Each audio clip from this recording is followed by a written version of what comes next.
ఎంత బలం ఉంటుందో అంత బలం ఆంజనేయ స్వామి యొక్క చిటికెన వేలులో ఉంటుంది. దీన్ని బట్టి ఆలోచించండి హనుమంతుడు ఎంత శక్తివంతుడు. అయితే హనుమంతుని బలం అష్టసిద్ధులతో కలిసి మరింత శక్తివంతమైంది.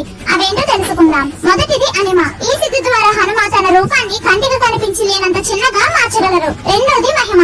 ఈ సిద్ధి ద్వారా హనుమ తన ఆకారాన్ని ఎంత పెద్దగా కావాలంటే అంత పెద్దగా మార్చగలరు. మూడవది గరిమ. దీని వల్ల హనుమంతుడు తన శరీరాన్ని ఎవరూ మోయలేనంత బరువుగా మార్చగలరు. నాలుగవది లగిమ.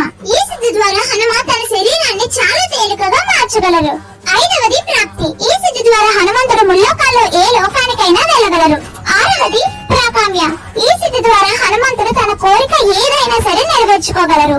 ఏడు ఇషిత్వ. ఈ సిద్ధి ద్వారా హనుమంతుడు దేన్నైనా తన కంట్రోల్లో ఉంచుకోగలరు. ఎనిమిది వశిత్వ. ఈ సిద్ధి ద్వారా ప్రపంచంలో ఉన్న జీవరాశులన్నిటినీ కూడా హనుమంతుడు తన ఆధీనంలో ఉంచుకోగలరు. ఈ అష్టసిద్ధులను హనుమంతుడు రామాయణంలో ఎక్కడెక్కడ యూజ్ చేశారో కామెంట్ చేయండి.